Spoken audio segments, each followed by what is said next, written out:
अम्मा बाद फ़अऊज़ु बिल्लाहि मिनश्शैतानिर्रजीम बिस्मिल्लाहिर्रहमानिर्रहीम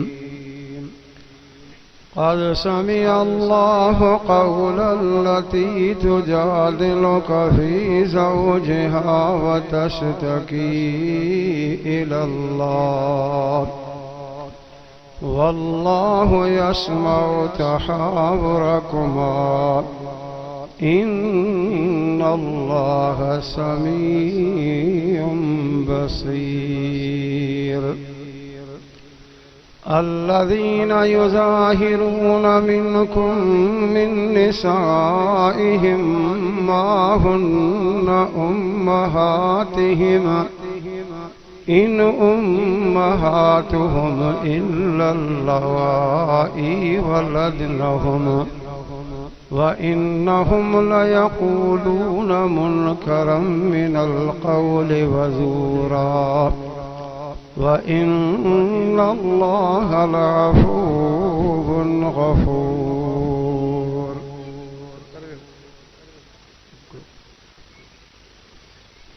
वक़ाल नबी सल्लल्लाहु अलैहि वसल्लम मल्लहुल मौला फलहुल कुल्लु औ कमा क़ाल नबी सल्लल्लाहु अलैहि वसल्लम।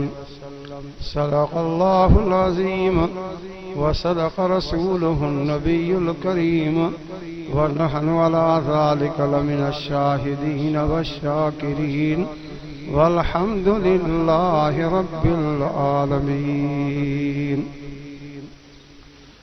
दुरूद शरीफ बुलंद आवाज़ सां सभई पढ़ो। अल्लाहुम्मा सल्लि अला मुहम्मद व अला आलि मुहम्मद कमा सल्लैता अला इब्राहीम व अला आलि इब्राहीम इन्नका हमीदुम मजीद। अल्लाहुम्मा बारिक अला मुहम्मद व अला आलि मुहम्मद कमा बारकता अला इब्राहीम व अला आलि इब्राहीम इन्नका हमीदुम मजीद।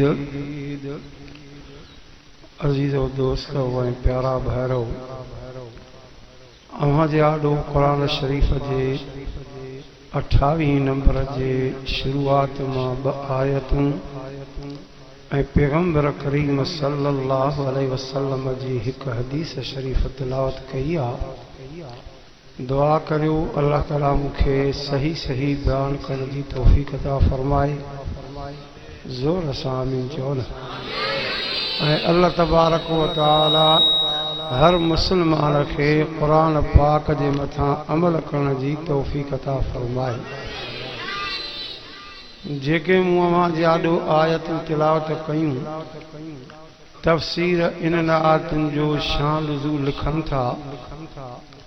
हिन आयतुनि जे नाज़िल थियण खां अॻु में अरब जे अंदर हिकिड़ा लफ़्ज़ हा जेके आम इस्तेमाल थींदा हा ऐं उन्ही लफ़्ज़नि ते वरी फ़ैसिला थींदा हा। कहिड़ा लफ़्ज़ केरु कंहिंखे चवे, कहिड़ो फ़ैसिलो। मुड़ुस पंहिंजी घरवारी खे अरबी में इहे लफ़्ज़ चवंदो हो त इन्नके अंते अलैया कज़हरे उम्मी, तूं मुंहिंजे लाइ ईअं जीअं मुंहिंजे लाइ माउ आहे। ज़ाल खे इहे लफ़्ज़ चए न, पाड़े वारा अची चङा मुड़ुस फ़ैसिलो कंदा त हीअ तुंहिंजी माउ थी वई, निकाह टुटी पई, तलाक अची वई, हिन खे पंहिंजे घर खां कढी छॾ, पर वरी तुंहिंजे घर में पेर न पाए। हाणे हे आयतूं नाज़िल न थियूं आहिनि त अरब में इहे लफ़्ज़, इहे कानून, इहे फ़ैसिला नबी साईं सल्लल्लाहु अलैहि वसल्लम जे ज़माने पाक में हिकु नेक औरत आहे जंहिंजो तफ़सीर नालो लिखनि था बीबी खौला बिनते सालबा। इहो अलाह जे बानी जो नालो आहे। उनखे बि पंहिंजे मुड़ुस इहे ई लफ़्ज़ चया त तूं मुंहिंजे लाइ ईअं जीअं मुंहिंजे लाइ माउ आहे।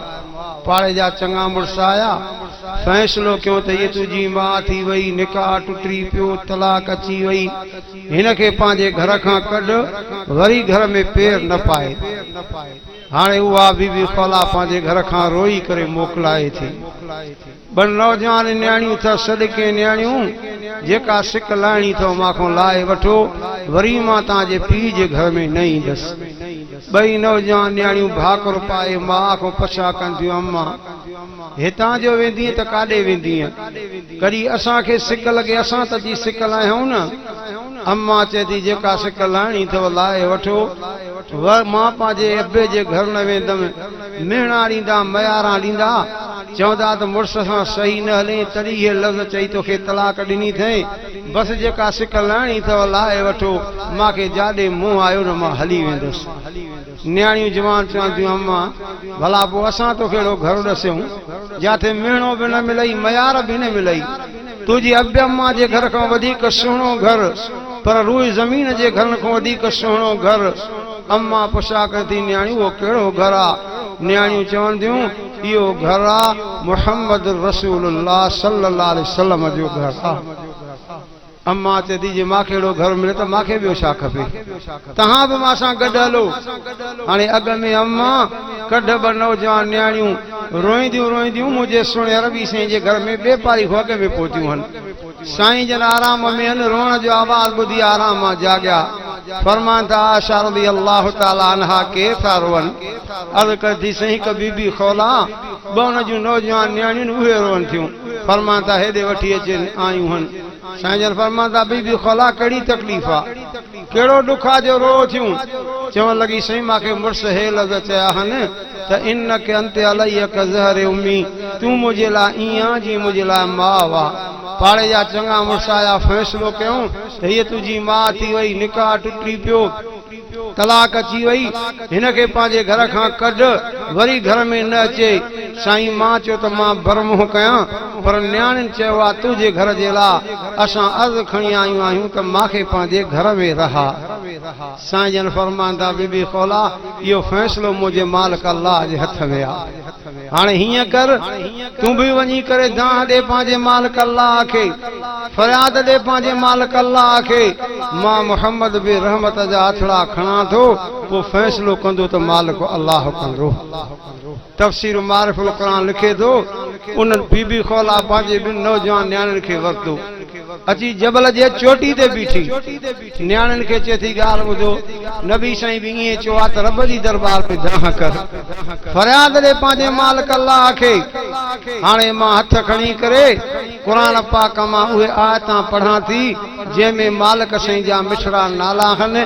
मां आयत पढ़ी बसि कयां, तव्हां ॿई न्याणियूं आमीन चइजो।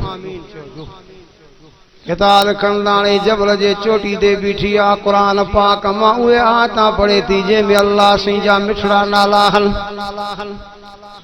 इशारो कजे थी, हो वल्लाहुल्लज़ी ला इलाहा इल्ला हुवा आलिमुल ग़ैबि वश्शहादा, आलिमुल ग़ैबि वश्शहादति हुवर रहमानुर रहीम।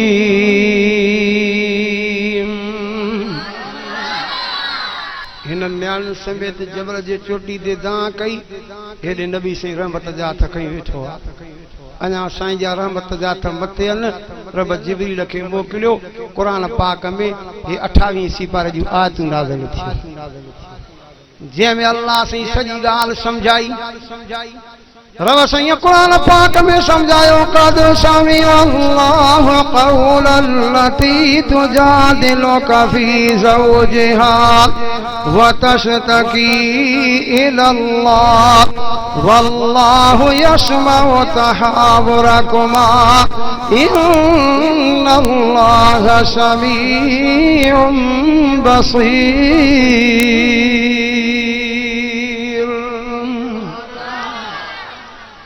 कद समय अल्लाह, बेशक बुधो अल्लाह, लफ्जी माना तो क्या ख्याल कजो, कौल लती गुफ्तगोनी औरत जो, तो जादिलुका फी ज़ौजिहा, पैगंबर जे तो खां पंहिंजे मुड़ुस जे बारे में पुछा पे कई त मांखे मुड़ुस हे लफ़्ज़ चया आहिनि।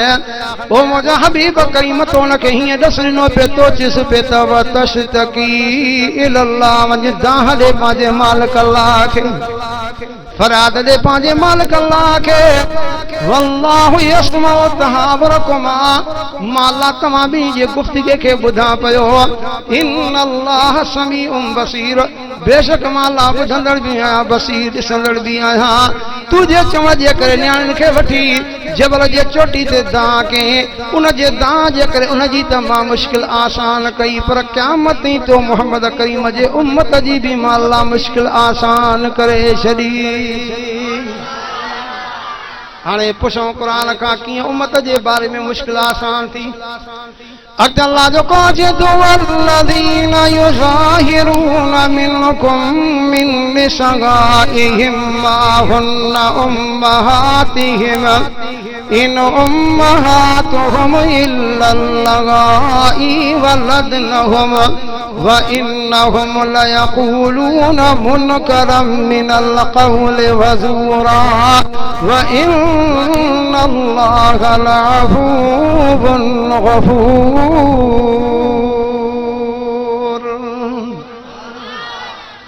हुकुम जो मुंहिंजा हबीब करीम सभु सल्लल्लाहु अलैहि वसल्लम इन बीबी खौला के वठी न जे मुड़स ॾे वञेसि खामद ॾे वञेसि चवेसि त कानून तुंहिंजे अरब जो न हलंदो कानून मुंहिंजे अलाह जो चवेसि फ़ैसिलो तुंहिंजे अरब जो न हलंदो फ़ैसिलो मां अलाह जो हलंदो साईं तुंहिंजो कहिड़ो फ़ैसिलो आहे रब चए थो अल्लज़ीना युज़ाहिरून मिनकुम मिन निसाइहिम उहे मर्द जेके पंहिंजे घर वारनि सां ज़िहार था कनि ज़िहार चइबो अरबी में ज़ाल खे मां करे छॾे ज़ाल खे भेण करे छॾे ज़ाल खे न्याणी करे छॾे ज़ाल खे अहिड़ी औरत सां तशबीह ॾे जंहिंसां हिन जो निकाह हराम आहे अरबी में हिनखे चइबो आहे ज़िहार हाणे जीअं ज़ाल खे मां करे छॾियो अथई न चवेसि त मां हुन उम्महातिहिम इन्ही लफ़्ज़ चवण जे करे ज़ाल मां न थींदी आहे इन उम्महात मिल्लल्लाही वलदनम क़ुर चए थो मां त उहा थींदी आहे जंहिं तव्हांखे पंहिंजे पेट खां ॼणियो आहे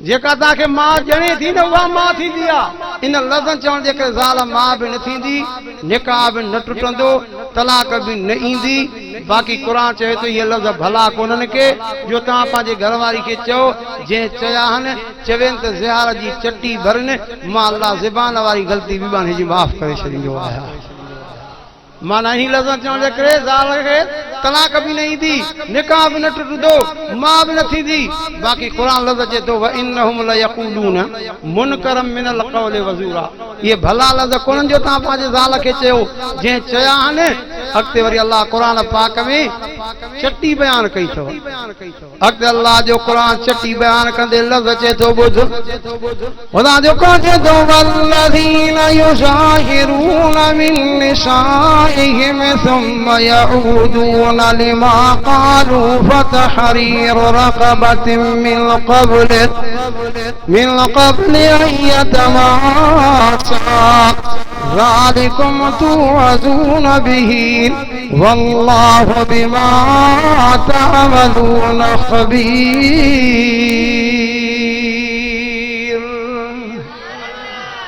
रब सही फरमाए तो जेको ज़िहार थियो ये लफ़्ज़ चई थे पंहिंजे घरवारी खे चवे त बानो आज़ाद कनि पर जे बानो आज़ाद था कनि फमन लम यजिद फसियाम शहरैन मुतताबिअैन मिन क़ब्ल अन यतमास्सा फमन लम यस्तति फइत्आमु सित्तीन मिस्कीना ज़ालिका लितुमिनू बिल्लाहि व रसूलिही وتلك حدود الله وللكافرين عذاب أليم